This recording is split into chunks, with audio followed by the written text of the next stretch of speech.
so Pastor Ronalyn. So ngayon, ipapakita ko ang ating menu at mga ingredients para sa ating lulutuin para sa ating Happy Meal after Sunday School kasi Sunday ngayon.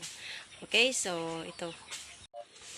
Okay, so ngayon ito ang lulutuin natin. So last Sunday ay ang niluluto ko ay sinigang na baboy. So ngayon naman magluluto po ako ng adubong manok.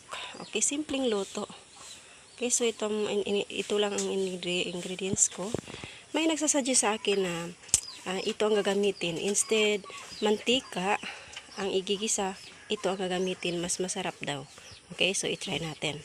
Okay, so of course, may bigas po tayo. 5 kilos na bigas.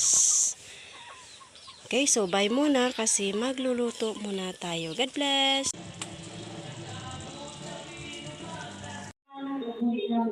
Salamat kay Father God, ipagmaka sa pagtuon. Salamat kay Diyos sa pagkaon, Father God, hindoy kayo Diyos. Salamat kay Father God. Hindi ka kamagal sa lugar sa atin ni Lord. Salamat kay Lord God sa sponsor. Makarayo na yung gigamit, Lord, para ang pagkaon sa mga bata makarayo na. Bless kayo, Father God, to enjoy kami tanan sa pagpamahal, Lord, sa panalangin na gikan kayo. Malaking ka in Jesus' name. Amen.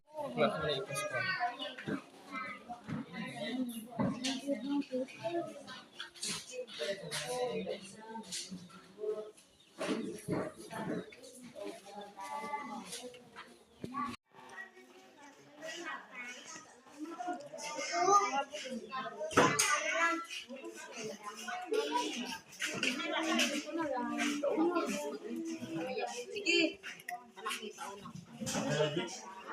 Kana. Saraha dai, saraha.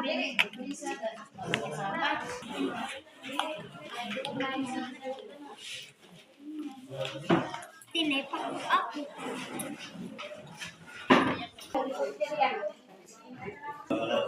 Logon.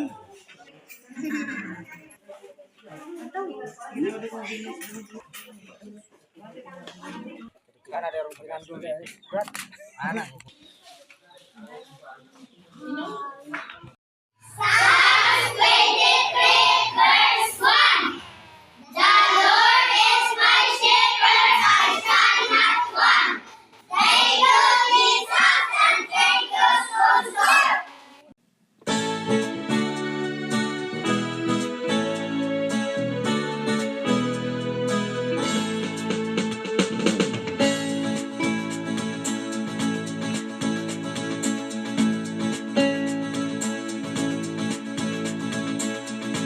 Ikaw ba'y